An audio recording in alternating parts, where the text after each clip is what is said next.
Hi, debaters. This is part two of a set of topic lectures on the 2024-2025 intellectual property topic. The first topic lecture introduced the concept of intellectual property and some background on it. This topic lecture will take it further and talk about the key concepts in the resolution. So, in this lecture, we will be talking about copyrights, patents, and trademarks. We'll start by talking about copyright. What is copyright? Copyright is the exclusive right to copy, share, perform publicly, or generate sequels or toys based on a work that you or a company that you own have created, and to allow or not allow others to do that.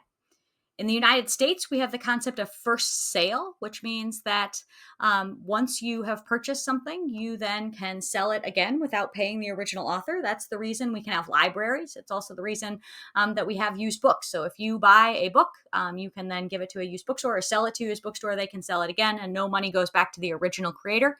The original creator only gets paid on that first sale. That said, this has become a lot more complicated by digital works. If you've ever had a Kindle book disappear or something disappear off of your iPhone because Apple lost the rights to that piece of music, even though you purchased it, you have really only rented it. So the purpose of copyright is to encourage the dissemination and creative work. And in part one, we looked at where that comes from in the US Constitution. But the idea is that by granting an exclusive right to a creator, you are encouraging them to create those things. One thing that's really important to understand in the concept of copyright is the difference between ideas and expressions. So copyright expresses or protects specific expressions of an idea. You can write your own book about an orphan kid who is a wizard and goes to boarding school and finds out he needs to save the world. You cannot copyright Harry Potter and sell it to your friends. And those are the difference between an idea, the idea of the wizard kid, and the expression, the literal words that were written there. Another concept that's important to understand in copyright is the difference between a holder and a user. So the holder is the creator or the organization that they have assigned that copyright to. So every time you write an email, you are the holder of a copyright. If you create a TikTok video and post that, you are the holder of a copyright. On the other hand, there are also users of copyrights. Users of copyrights are the person who uses a copyright assigned to someone else. So if you read a book out loud, if you sing a cover song at open mic night, if you retweet or share a news article on social media, you are the user of someone else's copyright. And that copyright was established the moment that work was, quote, fixed in a tangible medium of expression. I'll say that again. Fixed in a tangible medium of expression. That means that the moment a poem was written down, copyright exists. The moment that video was recorded, the copyright exists. If you want to enforce your copyright against others, you eventually are going to need to register it. But the right exists even before you register it. You just can't enforce that right until it's registered. Copyright protection lasts the creator's lifetime plus 70 years. So if you create something today and then you go on to live a nice long life, your copyright on the thing you created today will exist until 70 years after your death. On the other hand, if a corporation owns something, if Apple creates something today, then it lasts 95 years. So something owned by a corporation, 95 years. Something that is created by an individual, it's the creator's lifetime plus 70 years. Who's in charge of copyrights? The Copyright Office is in charge of copyrights. It's a relatively small branch of the United States federal government as part of the Library of Congress. And in the third video, we'll look in more detail about the parts of the government and how they relate to different parts of the topic. But for now, it's important to understand that the Copyright Office is in charge of copyrights, and they are the ones who establish and enforce copyrights. If you want to register your copyright, you would register it with the Copyright Office. What's copyrightable and what's not copyrightable? Things that are copyrightable include this big long list. It's almost everything is copyrightable. A literary work, a map, a music, the sound and the lyrics, choreography for a particular dance is copyrightable. Software is copyrightable. Architectural designs are copyrightable. Most things that are created that are sort of a creative work are copyrightable. Things that are not copyrightable are things that the United States federal government has produced. Government works are not copyrightable, and facts themselves are not copyrightable. You can't copyright the distance of the Earth to the sun, even if you were the one who discovered that. If you, discover some other fact about the world, you can't copyright that. That said, the list changes as technology changes. The original list was very small. It was sort of literary works and maps and charts, and that was just about it. As technology has expanded, as music could be recorded and reproduced in a fixed medium, then all of a sudden music became copyrightable. As movies existed, as recording technology has improved, then movies can be copyrighted. And the most recent add on this list was software. Software couldn't be copyrighted when it first started, and now it can. Two other controversies in copyright and what's copyrightable over your lifetime have included search engines. That those were a question because obviously the search engine has to index a web page in order to be searchable. And so the owners of the web page initially protested to being included in search engines. I think eventually most dropped their suits because they determined that they would much rather be in a search engine than excluded from that search engine. And so that got litigated in favor of the search engines. And then Google Books, there was about 10 years of litigation on Google Books about whether including a little snippet from a book in Google Books was counted as a copyright violation. There is sort of a need to balance copyright protection. If you are arguing that status quo protection is too weak, you're probably making an argument about how easy it is to copyright stuff, or to copy things. That, when you are copying something, if you want a song, you can quickly copy that using technology that didn't exist, 20 or 30 years ago, and all of a sudden you can have that song in a way that you couldn't back before technology allowed things to be copied. On the flip side, those people who think status quo protection is too strong, is talking about things like sampling, and everyone's worried about getting sued all the time, and that creates too strong copyright protection. The second key concept in the resolution is patents, and I think this is likely to be the largest area in the resolution in terms of how many affirmatives are going to be in that area. We'll talk about that more in part 3. What's a patent? A patent is a state-granted limited monopoly where you disclose the details of a creation in order to get intellectual property protection on it. So unlike trade secrets, which we talked about briefly in the first video, it's no longer a secret once you disclose it as a patent, but you can prevent others from making or selling the product. Patents themselves can be bought or sold or licensed so others can use it. They tend to be very valuable. And the holder gets the exclusive right to manufacture or sell or build on the tech. So it protects both the physical product and the idea of the product. You can't just make your own product along the same lines. That would be a violation of patent protection. The purpose of having a patent system is similar to the copyright system. It is giving an incentive to create things because the creator gets a limited period where only that creator can make money on it. It's the same balance we talked about in the first video between rewarding innovation and preventing eternal monopolies.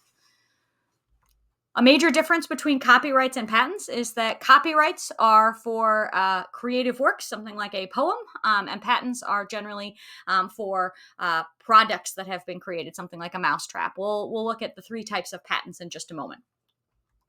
Patent protection is established when the patent holder or the patent seeker applies with the United States Patent and Trademark Office. And we have a first to file system, not a first to invent system. That changed in the last 20 years or so. And the first to file system says that the person who files first on that invention is the owner of that invention, rather than having to prove you were the first person to have that idea. That has changed because of technology and how quickly things can get created. So the idea is that you would need to establish patent protection very quickly. Patent protection lasts 15 to 20 years. After that, it goes into the public domain where anyone can use it. So once the copyright or the patent protection has expired, then it is available for others to use in their inventions. There are a couple of exceptions to this. One is that if the Patent and Trademark Office, the USPTO, delays the approval of a patent, sometimes they will extend the length of time that the person has the patent. And another is that some pharmaceuticals have a longer patent protection due to lobbying from the pharmaceutical industry. Who's in charge of patents? The Patent and Trademark Office is in charge of patents. This is part of the federal branch of the Constitution or of the government. And then it is managed by the USPTO in the Department of Commerce in the executive branch of the government. Patent claims go to the Court of Appeals for the Federal Circuit if things are going to be debated, if somebody's suing over a patent. And we'll talk about this in a lot more detail in part 3. So there are three types of patents. The most common by far are utility patents. This is probably what you're thinking of when you think of a patent. It protects inventions such as machines or processes. It protects systems. It protects drugs. And most patent drafts are probably going to be about utility patents. Utility patents are granted for 20 years on utility patents. The second most common types of patents are design patents. That protects the design or exterior look of an invention. So the shape of a water bottle could be patent protected as a very specific type of shape that might have some benefits. And those design patents last 15 years. Finally, the third category is called plant patents. It protects new varieties of plants that are created by a human. It's the least common type of patent, and those are granted for 20 years. There are three tests to establish patentability. A patented product must be useful, so there must be some reason that it's going to exist. It must be original. Another term for this is that there's no prior art, meaning someone else hasn't already created this thing. And it has to be non-obvious. You can't just combine two things that are already patented and say that you now get a patent on this cool new thing. If it is an obvious use of an existing patented thing, then it would not get patented, or at least that's the goal. In terms of what's not patentable, things that are impossible are not patentable. You cannot get a patent on a perpetual motion machine. You can't patent laws of nature or scientific principles. You can't patent gravity, even if you were the one who discovered it. You can't patent math or mathematical processes. You can't patent mental processes or business methods. You can't patent animals, and you can't patent words or phrases. This list also changes as technology changes. There's been a lot of debate about what should be patentable in the area of DNA and DNA sequencing. And my guess is there will be some affirmatives based on patenting and biotechnology, and maybe expanding the list of what's patentable. But we'll talk about that in part 3. There are some problems with the U.S. Patent and Trademark Office that the AF could attempt to solve. One of them is that it's really slow. It is somewhat a result of funding, somewhat a result of overwork, and somewhat a result of just how long it takes to figure out if something should be patentable. But the patenting process can be very slow. It can also be inconsistent and results are uncertain. We talked about the 3 tests for patent eligibility. Well, there's a human who looks at those 3 tests and tries to establish whether, if that is the case for a particular type of patent. And that can lead to inconsistent results. That if you had gotten a different patent examiner, you might have gotten a different result on the patent. Another thing is that anyone can challenge a patent, which slows things down further. When we look at the list of affirmatives in part 3, we'll talk about whether that's something that the federal government should look at. One thing that's interesting about the U.S. Patent and Trademark Office is that it is entirely funded by fees. Congress does not fund the Patent and Trademark Office. It is funded by the fees that are taken in when you file for a patent. And actually, Congress often comes in and takes their money. That Congress takes a good bit of the Patent and Trademark Office's funding to use for other purposes, and that might be something that further slows things down. Another problem with the Patent and Trademark Office is that it can be really small for small entities, small firms, to get patents because of how expensive and time-consuming it is, both to do the research to prove that it should be patentable and that there's no one else who's already patented it, and just to research, hire the lawyers who are going to argue your case for you, especially if a patent is challenged. And then finally, the Patent and Trademark Office itself instituted new software in 2023, and unfortunately, it hasn't functioned very well. So that could be something that perhaps an affirmative could deal with. There are 2 sides to an argument about patents and innovation. The side for patents encouraging innovation, which is sort of what they're supposed to do, is that patents reward first movers. It rewards somebody who takes a risk and tries to invent something new. That those guaranteed returns on investment fund future innovation. So if you are a pharmaceutical company, you are certainly going to argue that you need patent protection so that you can fund future research in patents or future patentable items. You can fund future research in new drugs that maybe you say would not exist without that patent protection funding. And then it gives an incentive to build a better mousetrap, meaning there is a strong incentive to improve existing things because you might be able to patent the thing that you improve on. On the flip side, though, there are certainly people who argue that patents discourage innovation, and those arguments are also very good. One of them is this concept of patent thickets. So a patent thicket is when you can't innovate in an area because there are too many overlapping patent claims. Maybe you have a really cool idea for a new, wearable watch that's better than the Apple Watch, but you can't do that. You can't really do it because the Apple has so many competing claims with other companies that makes it really difficult to patent in that area. Another one is called the sort of tragedy of the anti-commons. The idea is that too many essential items are owned by individuals, which means that search costs and transaction costs are really high. People won't use resources well because it is just like too much trouble or too risky in order to do that. That creates problems. The tragedy of the anti-commons. You may have heard of the concept of patent trolls or patent harvesting companies, sometimes also known as non-practicing entities, NPEs. These are companies that buy up patents just to sue others. They're not trying to make the product that is patented. They're just trying to prevent others from making that product. And it's interesting because lawyers in this area will often take cases on contingency, and there are entire finance companies that just invest in patent lawsuits. So it's a lot of litigation without a lot of innovation benefit to people. Another problem is that small companies can get shut out. We talked about how difficult it is for small companies to get in with the Patent and Trademark Office and be able to prove their case. And that can really create problems for innovation because sometimes those small companies are the ones who are discovering really cool new things. There are situations where litigation costs, the cost it is to pay the lawyer to negotiate with the existing company, swamps the benefit of creating your new thing. And then the final issue is that it raises costs on existing products. A lot of times when you are buying a product, a chunk of the cost that you are paying is the cost that they are paying to their lawyers to defend their patents. And so that can create a real circumstance where existing products are much more expensive and thus new things don't necessarily get created.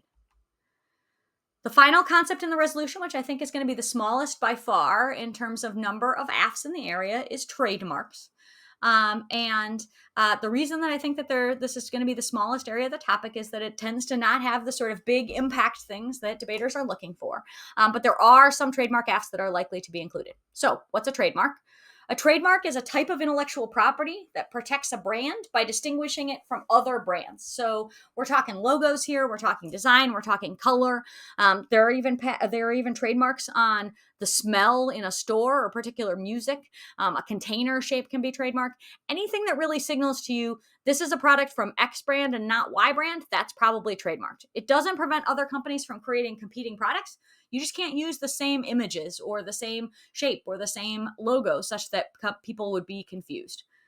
The purpose of having a trademark system is a little bit different. It is not based on the idea of encouraging invention or creation, just like copyrights and patents. Instead, trademarks exist for the protection of a company's, quote, goodwill in the marketplace, meaning that a company gets to protect their stuff.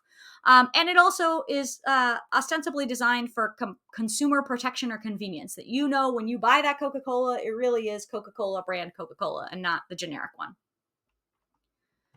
So again, the difference between copyrights and patents and trademarks is that copyrights and patents are designed to encourage creation and invention, and trademarks are really not about the incentive to innovate at all. It is only about protection of a company that already probably exists. Trademark protection is established the moment you use the mark in commerce. So the moment you create a logo and then use that to advertise your product or your company, that you have trademark on that. That said, just like copyrights, you have to register it in order to defend it. Trademark protection lasts theoretically infinitely. You must keep it active in order to have it, but theoretically, your trademark protection could last forever. And in the United States, the U.S. Patent and Trademark Office, just like patents, is in charge of trademarks. There's not really a global system. You really have to file in every country. So that's the overview of copyrights, patents, and trademarks. In part 3, we will look at affirmative and negative arguments on the topic and likely AFs and negs that you're going to research over the course of the year. In the meantime, thanks for watching and see you for part 3.